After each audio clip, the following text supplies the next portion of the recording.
As a constitutional lawyer, I've been practicing in the area of constitutional law now for almost 30 years.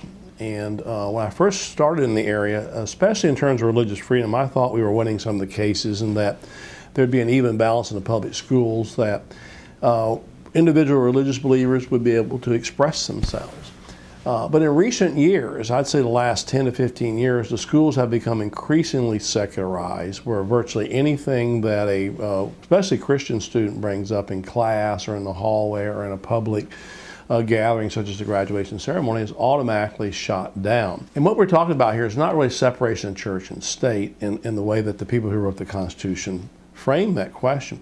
That phrase really comes from Thomas Jefferson in a letter he wrote where he talked about the fact that there was a separation of church and state. In his second inaugural address in 1805, Jefferson explained what he meant by that phrase. He thought it was a wall that surrounded the church to protect it from the government, that he wanted to protect religious freedom. In fact, Jefferson, who was the founder of the University of Virginia, actually had rules where he allowed ministers to come on the campus to talk to students and talk to them about religion.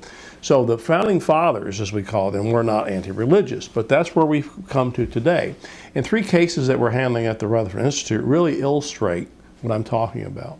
The first case involves a woman in Pennsylvania named Donna Bush, who was invited into her son's kindergarten class and the so-called Me Week, where her child Wesley, picked his favorite book. He wanted, and each student got to do that, and the mother would come in and read a portion of the book to the class. Well, Wesley's favorite book was the Bible, and so Donna Bush didn't pick anything from the New Testament, anything about Jesus. She happens to be a Christian. She picked just a few verses from the Psalms, sort of those general God type passages where you don't exactly know specifically what's being talked about. It's not an indoctrination in the true sense of the word. Well, anyway, she was met at the door by the school officials, and they basically said the Bible was illegal, couldn't be read in class, and because it was a religious book. Incredibly, they offered her a book on Halloween to read and substitute. We fought that cases in the court, lost all the way up, and now we've petitioned the U.S. Supreme Court, hoping the court will hear this case and make a decision allowing parents to have certain rights. The second case involves Brittany Macomb, a high school senior in Las Vegas, Nevada. She was the valedictorian, brightest student in the school, and she was asked to speak to her graduating class on what was important to her. In about a 2-minute speech, which had basically nothing to do with religion, most of the speech, at the very end of the speech, she wanted to talk about being a Christian, why that was important to her in a couple sentences. When she started talking about her faith, the school officials actually unplugged the microphone, turned it off, and there was silence. Amazingly, the crowd at the ceremony started chanting, "Let her speak, let her speak." They had saw something had gone wrong. That's another case that's been lost all the way up into the courts.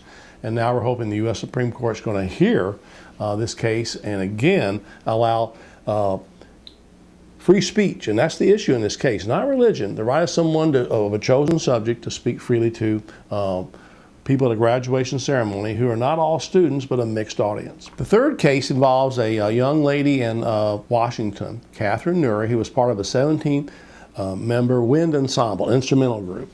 And they were asked to choose an instrumental, no words, no lyrics, to play at the graduation ceremony of their high school. They chose Ave Maria. And it's not the Ave Maria we all know and hum. It's a different Ave Maria that sounds like a classical song. You can't hum it like you do the other one. So no one would have recognized what it was. Well, when school officials heard about it, they got very concerned and they canceled it and said you can't do it. So the Rutherford Institute filed a lawsuit in that case, again basically a freedom of expression, free speech case. Incredibly, the appeals court ruled that school officials, if they felt someone might be offended in the audience by a religious remark or possibly a religious song, it could be canceled. Political correctness gone amok. We're petitioning the U.S. Supreme Court to hear that particular case. So there are three really important cases that are possibly on their way to the U.S. Supreme Court. Unfortunately, it's been very difficult to get religious freedom cases to the courts and win them. And the Supreme Court hears less and less cases.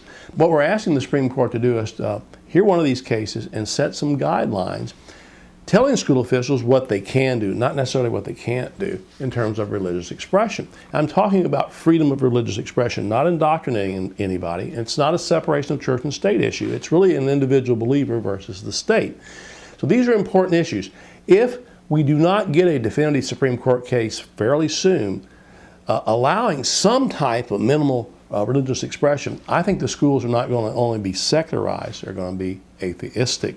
And I don't think that bodes well for our students, because all the surveys recently done in studies show that kids are graduating from school, they don't have any meaning in life or purpose, they're aimless.